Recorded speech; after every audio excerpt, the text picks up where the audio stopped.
Hi, everybody. Today is Monday, June 16th, 2025, and our friend Professor Ted Postal is back with us. Welcome back, Ted. Oh, nice to be back. As usual, I'm a nuisance with the video. Sorry. No problem. Uh, Ted, let's get started with what's going on between Iran and Israel. Something so much unbelievable what's going on. And for the people in that region, it's unbelievable. When you look at the way Netanyahu started, he said that he's going to destroy the Iranian nuclear program. He's because the main reason of this attack is the Iranian nuclear program. And Donald Trump, he was negotiating with Iran, and he said he gave the green light to Netanyahu to attack Iran. Do you understand what's going on with the case of Iran? Trump administration, Netanyahu going ahead, and your take on that. Well, you know, I hate to start out by saying this because but I mean, this man is obviously a criminal who does not want any kind of progress. He really wants this war with Iran. And as I'll show uh, shortly or later, uh, he can't win it. I mean, he can't achieve what he's trying to achieve unless Iranian society is somehow far more unstable than he's betting on. I don't understand the situation in Iran very well, to be honest. I have friends from Iran, but they're immigrants and they're out of the country, but and they're not fans of the current regime. But that doesn't make them, attacking a country is historically results in people coming together in a reaction to it. I don't know if this is what's going on in Iran, but my guess is this is what to expect. Um, the history of these attacks on political leadership is now it's disturbing, but he killed the man who was negotiating with Hamas, last year in a brazen attack while he was in Tehran, and this time he killed the guy who was negotiating with the United States. You know, this is this is like I don't know. It's like mafia, or it's you just you don't kill people who you're supposed to be negotiating with. It's counter if you're truly trying to find a way to avoid war. If you're not Ivan the Terrible, where you invite people into your home and into your palace, and then you poison them because they're adversaries. If you're not of that mindset, then you understand that you can't be killing the people you're negotiating with if you're trying to reach some kind of non-violent outcome. And it's abundantly clear that this Netanyahu is trying not only to have a war. This was an unprovoked attack, but he's trying to do everything he can to make any kind of negotiations impossible.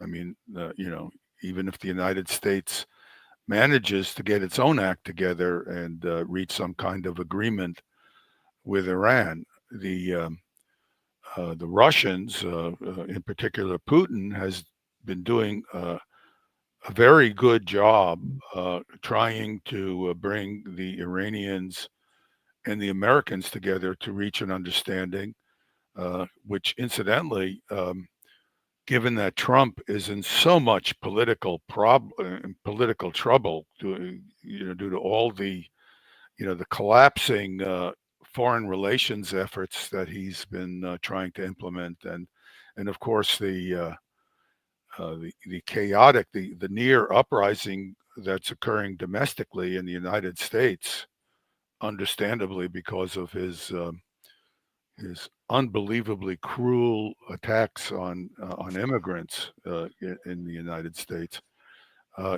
he's in a lot of trouble, and I just don't understand, uh, you know, if he has any sense of where he's at this point. He should be furious with Netanyahu, who's just undermining him like crazy. And this, uh, this APEC, this American Israeli um, Public Affairs Committee, is also out of control. And as I've made, as I've mentioned in this and in other uh, um, in other discussions on the internet here. I come from a Jewish background. I don't practice it much, but I'm appalled by this. I don't want this in any way associated with me. This is a genocide going on in Gaza. This is an unprovoked attack on Iran. This is playing with World War III. And, the potential for this to escalate into a regional war, you know, yet alone a global war, is very high. And it's particularly problematic given we also have a war in Ukraine between Russia and Ukraine going on, where things are, also very unstable.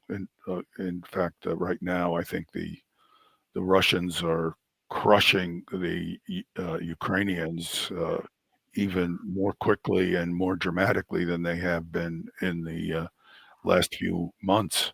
And so we have a totally chaotic situation with regard to military activities going on. And the chances for escalations in either or both places is potentially quite high. And Netanyahu's attack, the timing of the attack was literally one day before there was supposed to be discussions between the Americans and the Iranians with the help of the Russians.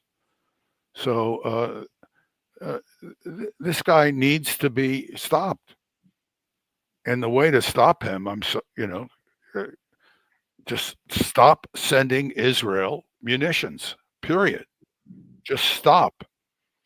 I, you know, it, Israel is not going to disappear if that happens, but but it will not be able to do the level of murdering that it's now doing. So uh, you know, my position with regard to the American, what the United States should be doing, we should just stop sending them materials for warfare, and that'll cut them down quite a bit. But I'm afraid that's an unrealistic position to take because we have, the Western political leadership is brain dead, and in fact, I am very suspicious. I have not had the time to sit down and do a military exercise, but I am extremely suspicious that the Israelis do not have the long range air refueling to execute these attacks on Iran. So, my guess is that they're getting foreign help. And there was a little story, I don't know how accurate it was, that there was a German tanker, air refueling tanker, that somehow inadvertently left its what's called the IFF beacon on, and it inadvertently got identified as a German, tanker, which is not out of the question given this Merz, the leader in Germany. He's so out of his mind, wanting war with everybody, as far as I can tell. And wouldn't surprise me if air refueling is going on from American aircraft. I don't know, but it's just hard to see how Israel can project fighter power over Iran without the help of very substantial help of air refueling that is almost certainly well beyond their capacity to do that, their logistics capacity. I suspect we'll find out about this sometime in the next days or weeks, but um, this is not an incident where nobody outside of Israel is involved. The Europeans are almost certainly involved, and certainly the Americans are involved. And to make this statement that somehow we the Americans have no involvement as Secretary of State, uh, uh, uh, as our Secretary of State, I'm blocking his name now, Marco Rubio. Marco Rubio. I'm sorry. As Rubio just said, it's just it's nobody can believe that. I mean, just because of the basic facts that are already known. So I don't have much to say of uh, that's politically sophisticated relative to many other people who would be more sophisticated in their comments than I am on this matter, at least. But it it's out of control, and it's out of control because the leadership from the outside has not played a role that they're obligated to play. Someone's got to stop this. Trump is the one who has to stop this because he's the one who's feeding all these resources to the Israelis. Other countries are feeding uh, support of one kind of another. Western European countries is my guess, but they're not as critical as the United States. The United States has a tremendous amount of material that it's providing to Israel. Incidentally, I think this is also having it's a death knell. It's an additional death knell, I should say, an added death knell for Ukraine, because they're also consuming large amounts of material from the United States and Western Europe. It's already the material they have is very inadequate, and of course their forces, more important than the material is their forces are are being slaughtered at a fantastic rate. They have no chance of fighting back given what they're facing. And you have another government, a neo-fascist government, which I mean, when I say another neo-fascist government, I'm talking about a government other than Israel. Um, this Ukrainian government that is killing its own people at an extraordinary rate because there's no hope of stopping the advance of the Russian forces. I've used this analogy in the past, but I think it is really quite relevant. Is the analogy of Hitler uh, sitting in his bunker in Berlin, refusing to surrender to the oncoming Russian forces, which are in the process of slaughtering a very large number of German army, a part of the German army. I think something like 30 or 40 or percent or more of the German casualties, deaths and casualties occurred in the final weeks of World War II when the Russians were just pouring in on them, and there was no reason for that except that he was a maniac, and in fact he ordered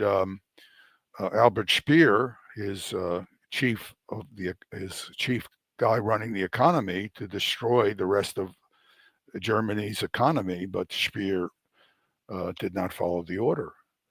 And we look at Zelensky now in Ukraine. He's just advocating the complete destruction of a whole generation of Ukrainian young men um, for no reason at all.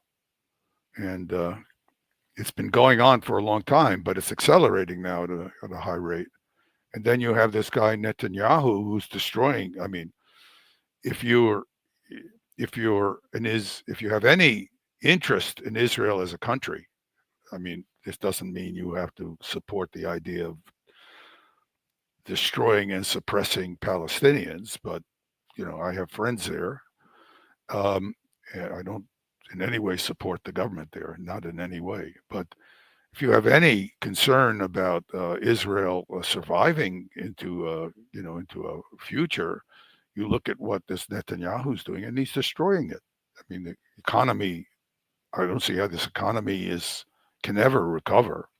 I think, and I don't see how they can uh, survive the justifiable repulsion uh, that the rest of the world is reacting, is expressing with regard to their murderous genocidal attacks on these Gazans, innocent Gazans. It's they, they've been they are literally uh, they are literally like they remind me actually. I'll tell you a little. Maybe a bit. They remind me of a friend of mine who I visited Israel. He was a good friend, and he insisted on taking me around, even though and we were on this plaza near the Wailing Wall, where these people come and pray, and the plaza is elevated relative to the place where the people go down from this plaza and pray. And I grew up in an Orthodox Jewish community, and I hated these people. I mean, they were anti. So you were either a member of their tribe or not. They didn't care about anybody. And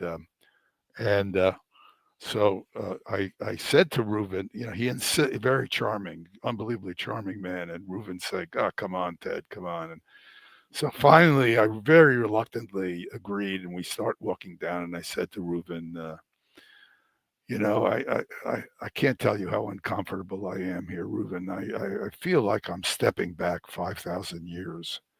And he says to me, "Oh no, much further."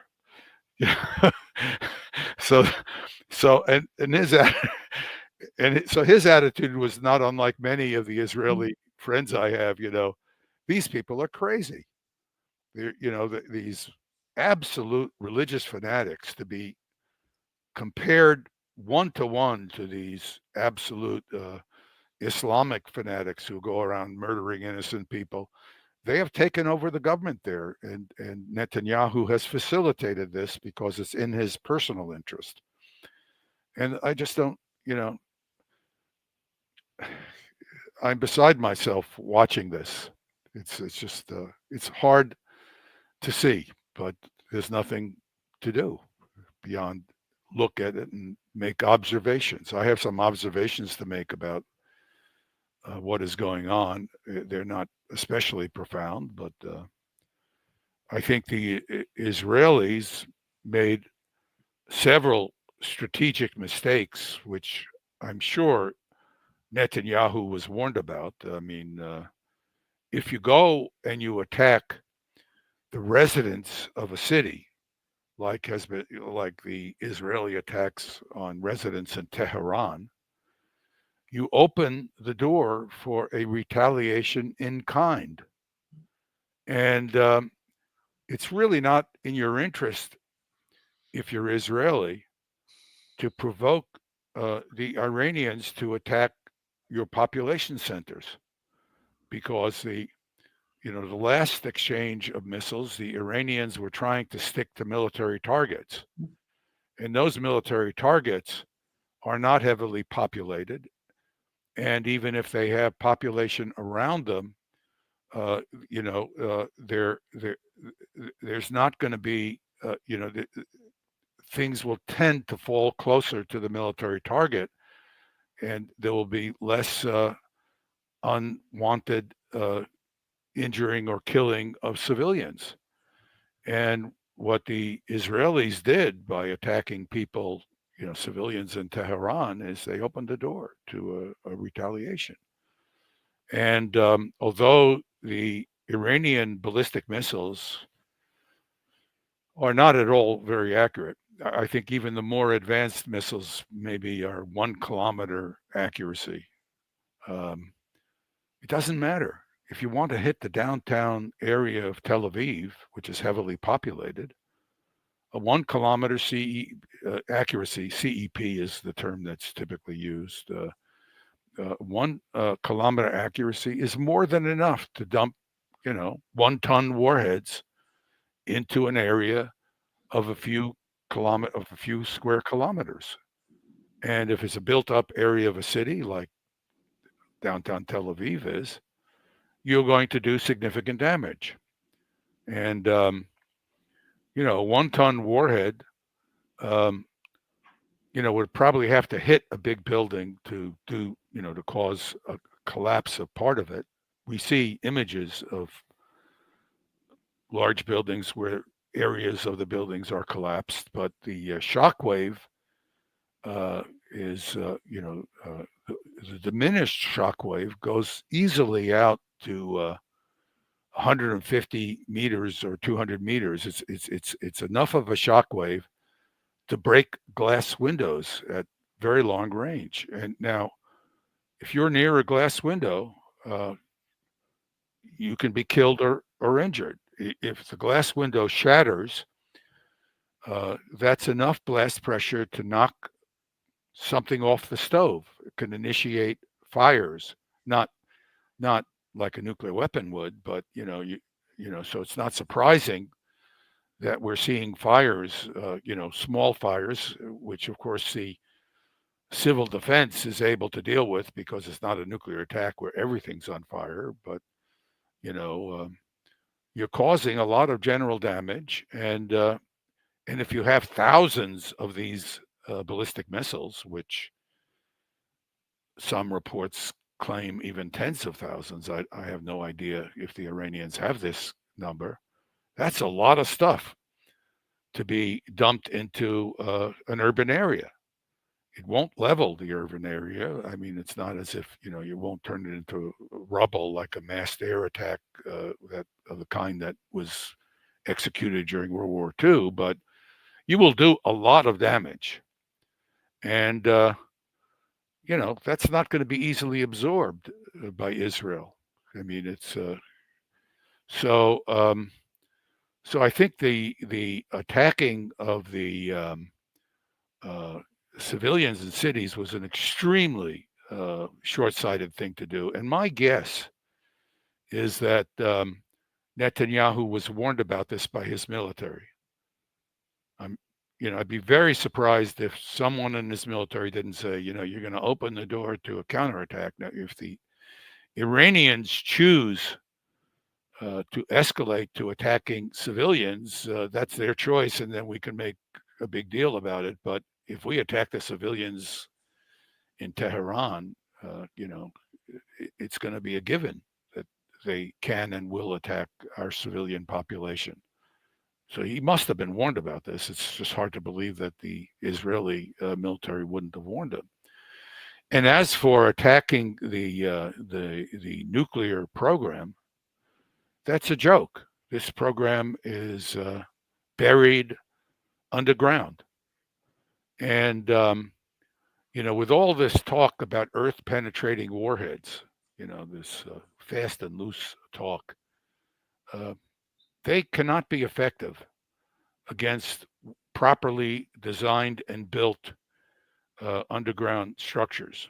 And there's no doubt in my mind that the Iranians have built uh, properly designed underground structures. Those are not uniform walls of concrete and steel.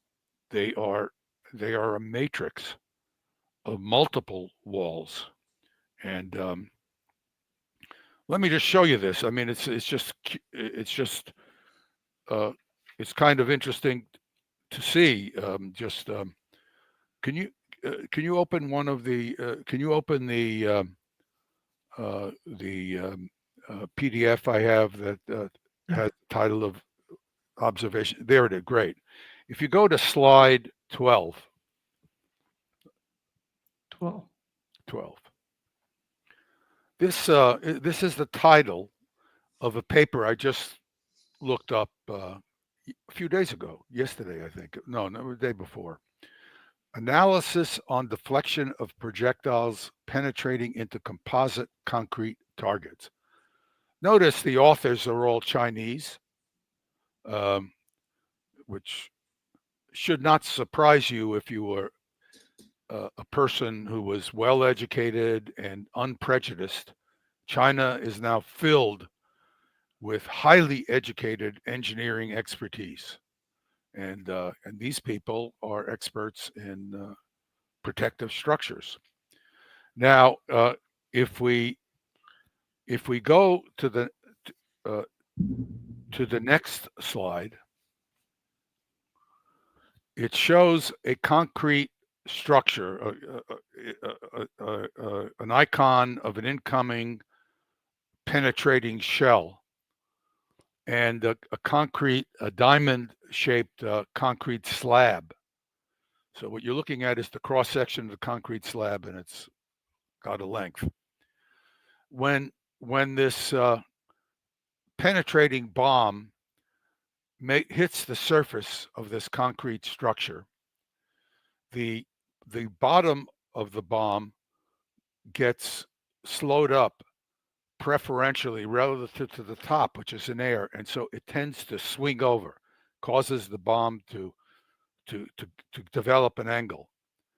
And in the next slide, just go to the next slide, you can see what the effect is. It causes a change in the direction of the munition. And in the next slide, they show you just an example of one of their tests. What you're looking at in the center is one of their diamond shaped materials. Of course, the whole structure would be permeated with these diamond shaped structure. And then in the next slide, it shows you the effect of that structure on a penetrating munition. The penetrating munition was shot directly, vertically at the structure, and you see it was deflected a tremendous amount by the diamond shaped structure. So the United States and the Israelis are facing these kinds of underground structures. They don't have any chance of reaching, the underground uh, shelters in which Iranian centrifuges and equipment for working on uh, nuclear materials are. I mean, the United States has this bomb called the MOB, the mother of bombs. It's a silly name, and it's a 30,000 pound bomb. Only the B2 is capable of dropping it, but yeah, presumably you could take other. It's just so massive. And the U.S. Air Force claims that it has a penetration depth of 60 meters into the ground. That's like 200 feet. If you look, I have no idea whether these numbers are accurate, but uh, there's a reference I found that says Natanz's the structures under the ground are 80 meters underground. Now, uh, if the bomb could penetrate 60 meters and then detonate at 60 meters, and it could actually potentially do enough damage that uh, a cavity below uh, could uh, could be shattered by effects like the expanding concrete that's spattered out. So this could, in theory, in simple-minded theory, uh, shatter a small section of tunnel. But of course, you have to know where that tunnel is, and we don't. And you'd have to destroy lots of tunnels. And apparently, we only have 20 or 30 of these bombs. That's not going to be enough for Natanz. And more importantly, if that bomb has a 30-degree angle instead of going vertically, it's actually it could actually go through multiple and come back up out of the ground. In fact, I've talked to people who are experimented with these kinds of weapons, and they've talked about, they have an impacting, they have an experiment where they have an impacting, uh, penetrating a bomb design, and the damn thing hits the ground, goes into the ground, and ricochets up and comes right out of the ground. So all this simple-minded um, bragging about your ability to attack these underground structures is nothing more than that. And so the Israelis don't have anything like these kinds of penetrating bombs. They do have penetrating bombs, and they were able to kill this leader of Hezbollah in Lebanon with multiple weapons of that type. But they are not going to work against a properly constructed concrete, reinforced concrete structure of the type that the Iranians are building. So so we're hearing now. Uh, who knows how accurate the sources are, but I can tell you they're accurate because we know the science. Um, that all of a sudden people are saying, "Oh, gee, these attacks on the Iranian nuclear program don't look like they've been so successful." Well, they're not going to be successful. They can't do anything about that. So all they can do is attack above ground structures. They can try to suppress the air defenses of of Iran. It's hard to know how well they can do that. Apparently, uh, there is again, I can't be sure of the accuracy of this, but apparently they somehow succeeded in some kind of cyber attack on the integrated air defense. That's at least a claim, which caused it to be not functioning very well in the initial attack.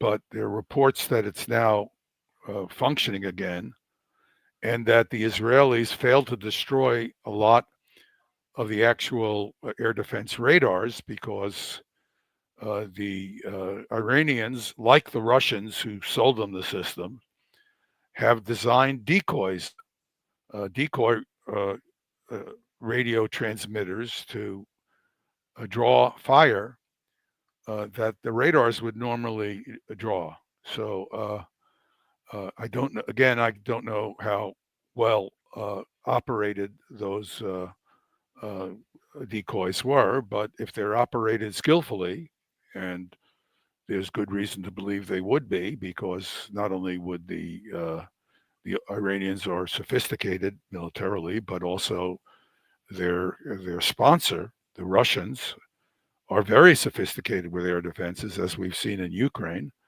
and they would have provided training and tactical advice on how to effectively use these systems. So it's really it won't be a surprise if they have not if the Israelis have not effectively suppressed the air defense system. There are surprises for me, and I'm not sure they're correct, but there are claims that F-35s have been shot down, which I have to tell you is a big surprise to me, is remarkable to me, if it's true. And first of all, it's not a minor loss because those F-35s are going to provide the Russians with extremely valuable additional information to further uh, uh, add to the capacity of their air defense systems and air defense systems that they're providing to their allies. But when you have a stealthy aircraft like an F-35, it is hard to see, but of course it does need electronic support, does need jamming support. So I'm surprised that there was not adequate jamming support to keep these aircraft protected. And I'm also surprised that they were able to hit the aircraft because you typically illuminate the aircraft with radio signals from the ground, and the reflected signal is what the the interceptor homes, is how the interceptor homes on the airplane. And the reflected signal that the interceptor sees can be made to be very small. So even if you're tracking the airplane, it may be very hard for you to actually hit it and damage the airplane. If they have managed to shoot down two or even one, but they're now saying two or three of these F-35s, that's big news. And these planes are not cheap because when you buy them, they cost 100 million each. But what they don't tell you is that if you want to operate them, they cost 500 million each because the cost of maintaining them over a lifetime and not only and they don't fly much because they're so maintenance hungry. You need so much effort to maintain them. These are not cheap things. These are not cheap military equipment, and this should be a warning to lots of countries that are buying these airplanes.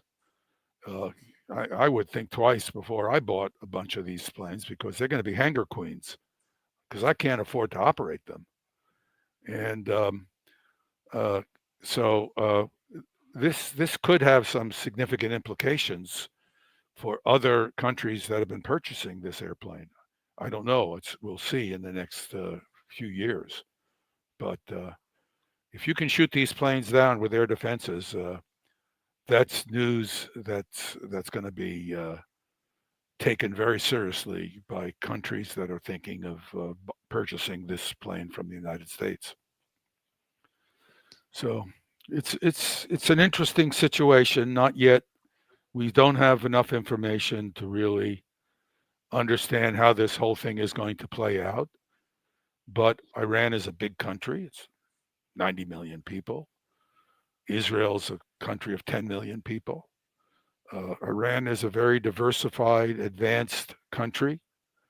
It's highly sophisticated, a very large number of highly educated people. I mean, I personal friends I know from MIT who are Iranian. You know, these people were, I mean, very sophisticated people. I have one friend in particular I think of. I'd be always joking with because when I was there, the Shah was in power, and he was obviously a fan of the Shah, and I wasn't. And but we would have all these philosophical. I mean, this guy was just an incredibly deep thinking philosophical guy, and we got on famously. It didn't matter that we disagreed, and it's a culture that produces very highly educated people, and I'm sure they lost a lot of them with the more extremist elements taking control of the government. Extremist in a different way than the Shah was, of course, but uh, this is not a country you can play around with. They've demonstrated a tremendous capacity to develop technology that is really problematic for potential adversaries. They have cruise missiles, which have artificial intelligence homing. Uh, no question about it. I have an analysis of that I could show people if they were interested. They demonstrated that against the Saudis when they attacked the the oil processing site. Yeah. It's In called Aramco. Yeah. yeah. I'm sorry. Aramco. Yeah. I'm not in. I'm an American redneck. I don't know what names or anything, but the you could see. I mean, you could demonstrate. You could see from the demonstration of what they hit that they had to have. They must have had. And I have a little simulation of artificial intelligence homing where they use satellite photographs to get an image of the target that they would correlate against. They don't need close in intelligence. It's good enough. And so the cruise missiles are potentially extraordinarily accurate. They are vulnerable to air defenses, but if they are used if they're sophisticated enough, air defenses can have a hard time with them. They can, if they fly low enough. And I don't know what the situation with Israeli air defenses are at this point. I suspect the Iron Dome interceptors are pretty effective if they have time to detect and engage a cruise missile as well as a drone, because the interceptors are pretty capable. They're not at all capable against ballistic targets, but against the flying target, they're probably reasonably capable.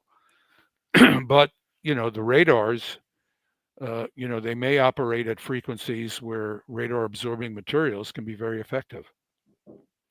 And the Iranians would certainly know what frequencies to use their radar absorbing materials on, and the radar absorbing materials are available. You don't have to produce them directly. You can buy them on the open market. Anybody who has a ship that has radars on it has to have radar absorbing materials to reduce unwanted reflections from the operating radars and things. This is stuff that's commercially available everywhere. So, uh, it doesn't look to me like this is a long term war that was a wise thing for Netanyahu to start. And, you know, I, I only feel bad that people are dying unnecessarily. Iranians and Israelis, and God knows who else are dying because you have somebody who is supported by other people who are 10,000-year-old extremists, religious fanatics, because he's not doing this on his own. This is not just Netanyahu.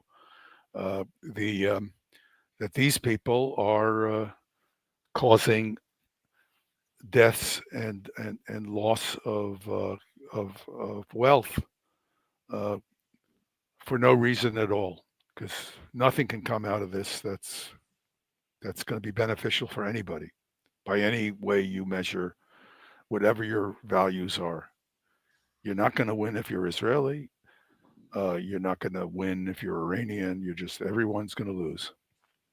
So Ted, what was somehow of concern is that the United States has canceled talks with Russia about improving bilateral relations, which were agreed in April. And as Maria Zakharova pointed out in Russia, it seems that even with the case of Ukraine right now, the complications, then the, the war somehow, some sort of war between Iran and Israel, the Trump administration is somehow it's putting an end to the planet. Does he really care about what's going on? It doesn't seem that he knows I, what's going on. I, I, I don't, I don't, I'm not a sophisticated political observer, but let me tell you what I believe. Caveating this, that you have other people who are much more sophisticated. Ray McGovern maybe is a better person. Larry Wilkinson. Um, um, it seems to me, again, I'm just trying to second guess that Trump really cared about the Russo-Ukrainian war. It surprised me because uh, I I view him to be, and I think, I honestly, I'm not trying to call names, but I think he's a narcissistic sociopath. I think he doesn't care about anything. He cares about very little. And but it, I was surprised to see that I think he does care about this, the Russo-Ukrainian war, and he does seem to genuinely want to normalize relations between the United States and Russia, which incidentally I would like to see as well. I think this would be a good thing for the world, not only for the security of the United States and Russia. However, he has uh, he has he has no ability to strategically think. Whatever is in front of him at the moment is what he's focused on and what he's reacting to. So So rather than um, focus on for example, the initial talks where is it Witkoff? I think it's Witkoff is the where Witkoff Yeah, very still with. impressively, very impressively negotiated with the Russians, and he understood their position, which is not hard to understand. I mean, if you know, it's hard to understand if you're Mertz or you're Macron or you're Starmer because you're brain dead. But uh, Witkoff is obviously a very intelligent man, and he understood exactly what the Russians told him, and and when they cut off um, intelligence and munitions to Ukraine to get their attention, that was the right thing to do, and he got their attention. And had he continued that strategy, I mean, he could have turned it back on and then turned it back off again, or if he really stuck to his guns and made it clear that he was willing to eventually turn it off completely for forever, uh, he would have gotten somewhere. I think they would have had no choice but to negotiate. But he's trying to play a game. He's worried about his um, his political extremists in the Congress. He's got uh, uh, you know uh, Graham uh, is claiming that he has 80 senators who would vote, which, if it's true, it could be. It really shows you what a bunch of ignorant fools we have as senators in the Congress, because these people are in a position to educate themselves. I'm fed up with politicians who have these positions and they claim they know what they're doing. I saw enough of this when I was in the Pentagon. I saw these people who were totally ignorant. If they read a newspaper or a book, they would know that what they were saying was silly. And that included the chief of naval operations, who I advised. And I'm fed up with all of them. They're all captured by the intelligence community, which feeds them garbage, and they're not smart enough or well informed enough to know what they're being told. And there's no excuse. This guy Mark Kelly, who I had a little bit of going around with when Tulsi Gabbard was being assassinated in the hearing in the hearing for her. I mean, he's supposed to be a military officer. He was a Navy pilot. When I was advising the chief of naval operations, he was a young naval officer. I have no use for this guy. He goes around suggesting that I didn't know what I was talking about when I tried to talk to his staff and wouldn't talk to me. These guys are part of the problem. And if they're gonna Lindsey Graham has got Trump afraid of these people, and that's also affecting his behavior. But I just don't think Trump has the strategic vision to know how to deal with the political forces that are pressuring him. And uh, I, I've already made it clear what I think of him, so I won't go into that again. But if he had a strategic vision, given his position, given that he has all this leverage, which is an accident uh, of the political environment in the United States at this time, he is in a strong position to just say to these people in the Senate, "Don't mess with me. I will make you unelectable." He does have that ability, but he doesn't have the focus to say to himself, "Look, I threaten all kinds of people about all kinds of things. Why not threaten these people and get them off my back so I can do what I need to do with Witkoff?" Because Witkoff obviously knows what he's doing and knows how to negotiate a deal, and just turn the spigot off. on Ukraine. You saw how fast they moved when the Americans turned the spigot off. Let me tell you how fast the Israelis are going to move if you turn the spigot off. But he doesn't seem to have the